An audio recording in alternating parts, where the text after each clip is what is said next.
आज मैं Janmashtami special protein से भरपूर लड्डू की रेसिपी लेकर आई हूँ जो बिल्कुल फलाहार है। और फ्रेंड्स ये बहुत ही हेल्दी है और साथ में काफ़ी स्वादिष्ट भी। तो चलिए इसे बनाना स्टार्ट करते हैं। तो इसे बनाने के लिए ना सबसे पहले हमें चाहिए यहाँ पे साबूदाना। मैं यहाँ साबूदाना के लड्डू बना रही हूँ। तो यहाँ पर मैं ले रही हूँ 200 ग्राम साबूदाना। ये कप से नापे तो 1 कप है। और फिर इसे एक कढ़ाई गरम करेंगे और इसमें हमें बिल्कुल लो फ्लेम पे धीरे धीरे आंच पे भुनना है। फ्रेंड्स साबूदाना में काफ़ी मात्रा में ना कार्बोहाइड्रेट, प्रोटीन, फाइबर, कैल्शियम होता है जो हमारे जब हम फास्टिंग करते हैं ना तो हमारे शरीर को एनर्जी से भरपूर रखता है और कमज़ोरी और थकान नहीं होने देता है। तो साबूदाना खाना काफ़ी अच्छा है और ये फलाहार भी है, ये कोई अनाज नहीं है। तो यहाँ पर देखिए फ्रेंड भूनते भूनते बिल्कुल पहले ना बिल्कुल शीशा की तरह झलक रहा था, जब अच्छी तरह से भून गया तो बिल्कुल मोतियों की तरह दिख रहा है। और मैं आपको फोड़ के दिखा रही हूँ, देखिए किस तरह से फूट जा रहा है। तो अब इसे ठंडा कर लेंगे और इसके दूसरे बर्तन में इसे हमें ट्रांसफ़र कर देना है। आप एक बार इस लड्डू को बना कर देखिएगा, ये काफ़ी स्वादिष्ट बनती है और साथ में काफ़ी हेल्दी भी है। तो अब इसी कढ़ाई को ना फिर से हमें गैस पे रखना है। तो साबूदाना को मैं साइड में रख रही हूँ ठंडा होने के लिए। और उस कढ़ाई को जब गर्म की थी तो उसमें ले रही हूँ मैं 1 कप मखाना। और मखाना को ले करके इसे हमें बिल्कुल इसका मॉइस्चर ख़त्म हो जाए इतना हमें इसे भूनना है, बिल्कुल क्रंची क्रंची हो इस स्टेज तक। तो यहाँ मखाना भी अच्छी तरह से भून चुका है, तो इसे साइड पे कर देते हैं। और फिर यहाँ पे जो साबूदाना भुना हुआ था इसका ना मैं पाउडर बना ले रही हूँ। तो इसका बिल्कुल फाइन सा पाउडर बनता है। जब भून जाता है ना तो ये पीसने में बिल्कुल भी दिक्कत नहीं होता है, बिल्कुल पाउडर फॉर्म में आ जाता है। ये देखिए कितना बढ़िया सा भून करके इसका बढ़िया सा पाउडर तैयार हो गया है, बिल्कुल आटा की जैसा हो गया है। तो अब इसे साइड रखते हैं और फिर उसी मिक्सी का जार को ले करके और इसमें मैं डाल रही हूँ भुना हुआ मखाना। तो यहाँ पर मखाना को डाल करके और इसे हमें पीस लेना है, लेकिन मखाना इसी तरह से नहीं पीसेंगे। इसमें डालेंगे स्वाद के लिए छोटी इलायची, यहाँ मैं 4 ले रही हूँ। आप चाहें तो इलायची का पाउडर भी इस्तेमाल कर सकते हैं। और यहाँ पर मैं डाल रही हूँ 1/2 कप चीनी। फ्रेंड्स मैं 1/2 कप चीनी ली थी और मुझे बहुत ज़्यादा मीठा नहीं बनाना था, तो इसलिए ना मैं थोड़ा सा चीनी बचा करके रख ली थी, 1 से 2 चम्मच। आप एक बिल्कुल मार्केट जैसा मीठा अगर चाहते हैं ना तो बिल्कुल भर करके 1/2 कप लीजिएगा, तो वह बिल्कुल मार्केट जैसा मीठा बनेगा। अगर आप जितना मैं ले रही हूँ उतना आप लेंगे ना तो ये ना थोड़ा कम मीठा बनता है, लेकिन काफ़ी स्वादिष्ट बनती है। फिर उसी कढ़ाई में ले रही हूँ 1 चम्मच घी। और इसमें मैं ड्राई फ्रूट ना चॉप कर ली थी, जैसे यहाँ पे काजू और बादाम। आप चाहें ना तो अपने मनपसंद कोई सा भी ड्राई फ्रूट ले सकते हैं। और इसे हमें धीरे धीरे आंच पर भूनना है, इसे जलाना बिल्कुल भी नहीं है। बिल्कुल लो फ्लेम पे इसे भूनेंगे तो इसकी जो मॉइस्चर है वो ख़त्म हो जाएगी और काफ़ी अच्छा ये भून जाएगा और इसकी खुशबू भी काफ़ी अच्छी आने लगेगी। तो नट्स ना काफ़ी अच्छा भून चुका है, तो इसे एक प्लेट में निकाल ले रही हूँ। और फिर से सब इसी कढ़ाई में ना मैं क्या करूँ, इसे खाली करके और फिर से यहाँ पे 1/4 कप घी डाल रही हूँ। फ्रेंड्स आप जिस कप से साबूदाना डाल रहे हो ना उसी कप से आप मेजर करके 1/4 कप यहाँ घी ले लीजिएगा। और उसमें पिसा हुआ साबूदाना डाल करके इसे हमें धीरे धीरे फ्लेम पे भूनना है। इसे लो फ्लेम पे ही भूनेंगे, यहाँ सारा प्रोसेस लो फ्लेम पे ही हो रहा है। साबूदाना काफ़ी अच्छा भून चुका है, इसे बहुत ज़्यादा भूनने की ज़रूरत नहीं है।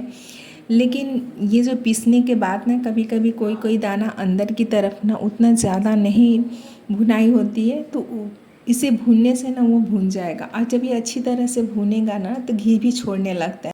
जब घी में डाल करके साबूदाना को भूनते हैं ना उसके पाउडर को, तो इसका कलर भी चेंज हो जाता है। और जब घी छोड़ने लगे तो समझ जाइए कि साबूदाना काफ़ी अच्छा भून चुका है।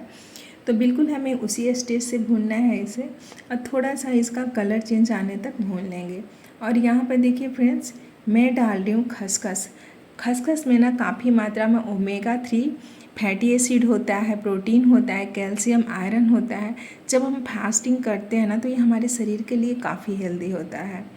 तो इसलिए मैं यहाँ पे खसखस का इस्तेमाल कर रही हूँ, जिसे हम पॉपी सीड्स भी बोलते हैं। तो मैं खसखस को ना पहले ही भून करके रख ली थी, तो इसे बहुत ज़्यादा भूनने की ज़रूरत भी नहीं है।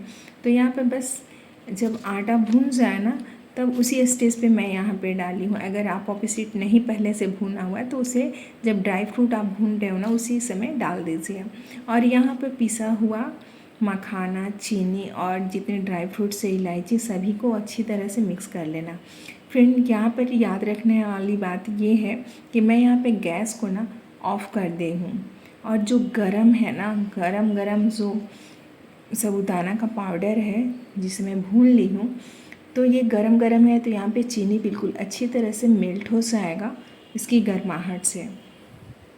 और इसे हमें चलाते रहना है थोड़ा सा, क्योंकि ये गरम रहेगा ना तो बहुत ज़्यादा गरम है तो ये बंधाएगा बिल्कुल भी नहीं। तो इसलिए मैं यहाँ पे दूसरे बर्तन में ट्रांसफ़र कर ले रही हूँ ताकि थोड़ा ठंडा हो जाए।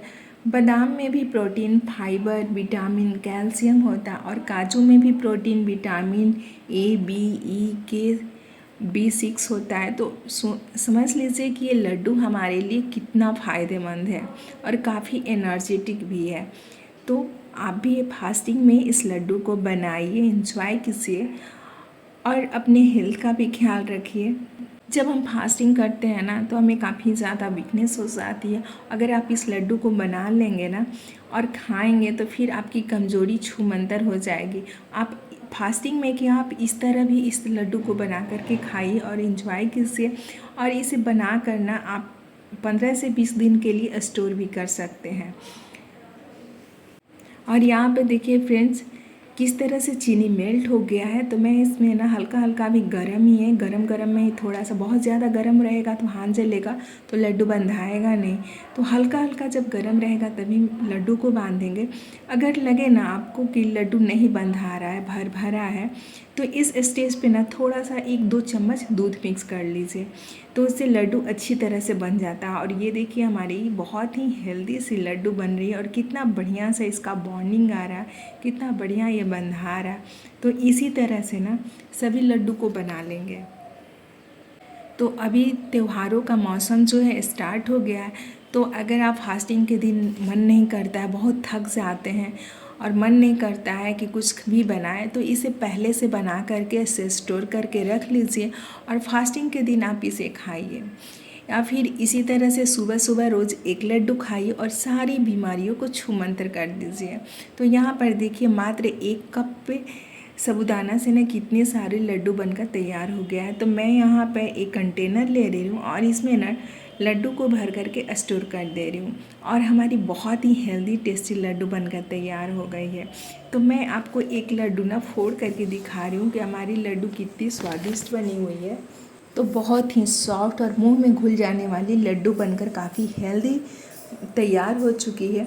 आप इसे फ्रीज में ना 1 महीना भी स्टोर करके रख सकते हैं, लेकिन अगर आप बाहर रखते हैं तो 5 से 6 दिन तक स्टोर करके रख सकते हैं। तो आपको मेरी ये रेसिपी कैसी लगी हमें ज़रूर बताइएगा। Thank you, bye.